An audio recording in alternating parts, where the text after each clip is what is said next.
nila, if they bring you violence, give them peace.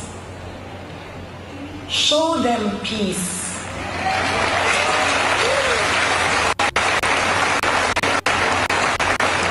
Make them understand that this is not about me and you. This is about the abuse of power and the assault on the freedom of religion.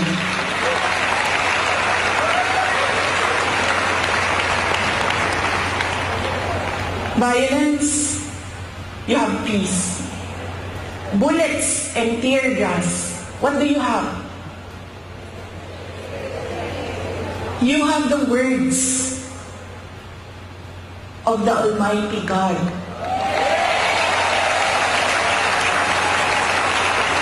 You have the Bible.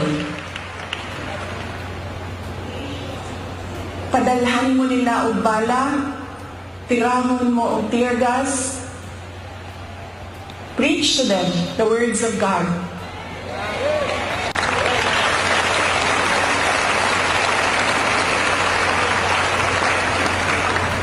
Pangtulong. If they come from the evils of Satan, what do you have? You have the goodness of the Lord Jesus Christ.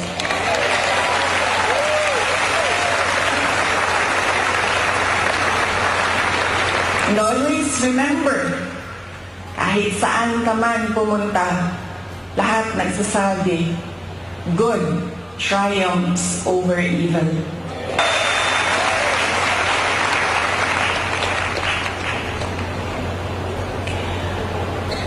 Noong isang araw, kausap ko yung SMNI president. Sabi ko sa kanya, "Sir, bigyan mo ako ng update sa mga tao." Sabi niya sa akin, Yun nga po, no, kapartner Banatbay, malinaw na sinabi ni VP Sara that it was an assault to the religion and sa ating pang mga kalayaan sa karapatang pantao. Your comment on that? Ang talaga maganda yung sinabi niya doon na yun ang emphasize natin, yung love. Tsaka yung hindi natin ito tutumbasan ng violence kung hindi ng peace. Yeah. Alam nyo, yan po ang pinakamatinding weapon na maipapakita ho natin sa kanila. Hindi ho lahat ng bagay na dadaan sa dahas. Kung maaalala ninyo, di ba, nung hinuli ang ating Panginoong Jesus, ano ginawa ni Pedro? Di ba, hiniwa niya yung kawal, yung tenga ng kawal. Anong ginawa ng Panginoon? Sabi, wag. Pero sa totoo lang, may karapatan kasi hinuhuli na si Jesus, di ba? Pero wag. Ano pa, binalik ko yung tenga.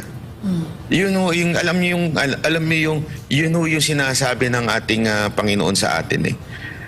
May mga bagay na hindi natin mauunawaan, pero sumunod lang tayo. Ano po yung sinabi ng Panginoon? Mahalin ng ating mga kaaway. Sumunod lang po tayo, siya na pong bahalang gawa ng paraan. Yun lang po kasi obedience lang po ang hinihingi ng Lord sa atin. Yung paraan kung paano niya susolusyonan ang mga pangyayari na ito, nasa Kanya na po yun. Ang ating duties ay kung hindi sumunod sa Panginoon. Yun lang po ang ating duties. Mahalin, ano man ang utos ng Panginoon, sundin natin. At sigurado naman ako, yan din ang iniwan sa inyo ni Pastor Kibuloy. Diba? To love your enemies. I know and I understand it is hard. Kung sabi nga ni DBP Sara, siya nga, wala pa daw sa level na gano'n. Kahit po kami. Oo. Okay. Wala naman pong tao masasabi natin, ang daling magmahal ng kaaway. Hindi, di ba? Mahirap magmahal ng kaaway. Ang sarap manakit ng kaaway.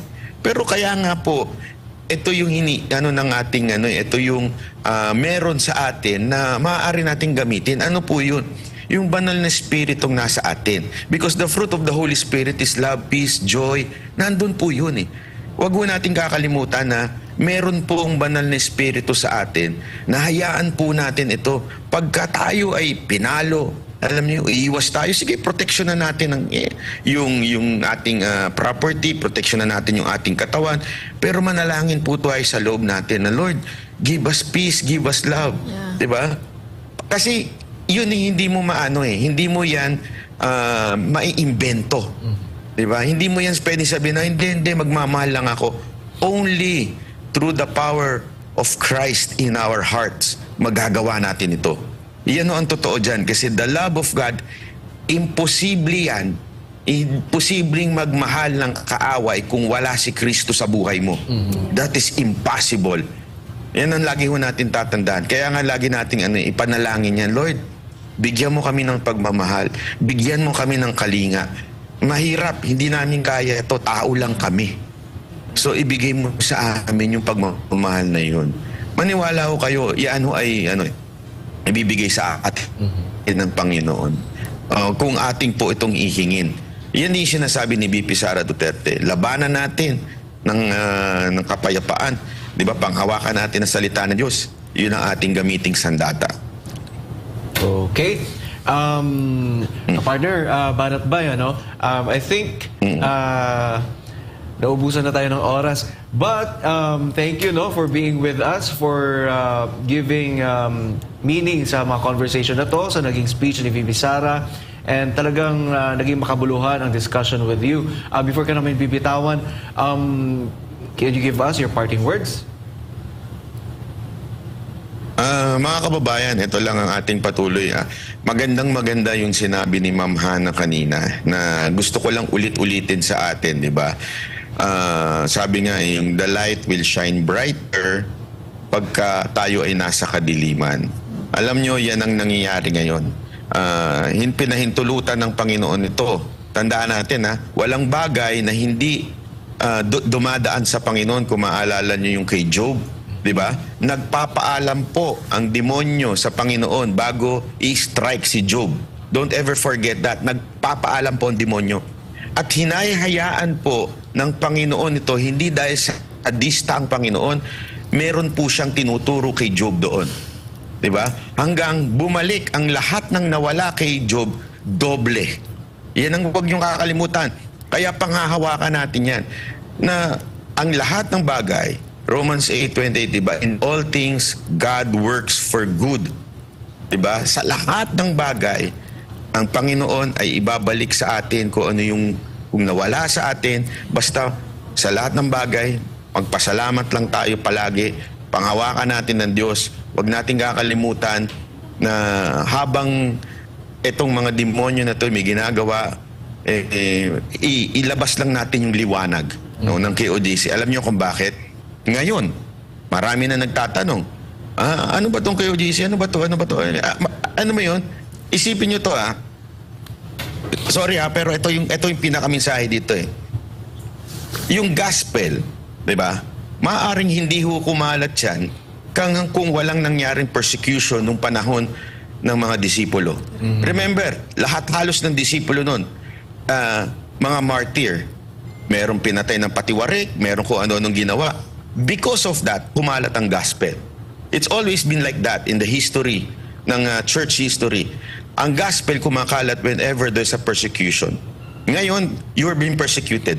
So somehow, people are hearing what is KOJC all about, what is the preaching of Pastor Kibuloy. So, panghawakan nyo yun. This is happening because God has a purpose for each and one of us. So, panghawakan lang po natin yun. Mabait po ang Panginoon. Yun lang po. Maraming salamat po.